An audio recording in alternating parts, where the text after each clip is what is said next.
Japan में जो जिन्होंने मुझे बुलाया ना, वो एक जगह मुझे लेकर गए, बाजोड़ के पठान थे वो। उन्होंने बताया कि बाजोड़ में, वहां जापान में इंतहाई महंगी लोकेशन, जैसे समझ लो जापान का बहरिया टाउन समझ लो आप। उन्होंने मेरी दावत की, बाजोड़ के पठान थे वो। जब दावत की मैं गया हूं, माशाल्लाह स्टाइल, इतनी लग्जरी जगह पे उन्होंने बंगला बनाया हुआ है। उन्होंने मुझे कहा कि हमारे बच्चों में, हमारे खानदान में 100 अफराद हैं जो हमने यहाँ शिफ्ट कर दिए हैं कारोबार करते करते, और 100 में उन्होंने कहा अल्हम्दुलिल्लाह एक भी स्कूल पढ़ा हुआ नहीं है। एक ने 6वीं तक पढ़ा था, उसको भी निकाल लिया हमने।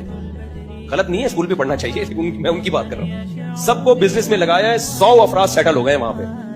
तो जब ये 100 की 4-4 शादियां होंगी और 400 बच्चे, फिर उन 400 की 4 शादियां और 400 बच्चे और बिजनेस भी, तो जापानी तो तेल बेच रहे होंगे थोड़े दिनों में। जापान पकौड़ों का बिजनेस जापानी कर रहे होंगे, गाड़ियों के बिजनेस पाकिस्तानी कर रहे होंगे। और मैंने वहां पठानों में देखा, जापानी सूट टाई में आएगा और वो हमारे पठान भाई के पास जॉब कर रहा है वहां बैठ के। जो जॉब करने वाला जापानी सूट टाई स्टाइल, वो जो जापानीज का होता है, ब्रीफ के साथ में ठक ठक ठक जा रहा है, ऐसा लग रहा है कि दोबारा से इनका हमला करने का, दूसरी जंग अजीम का प्रोग्राम बन गया है।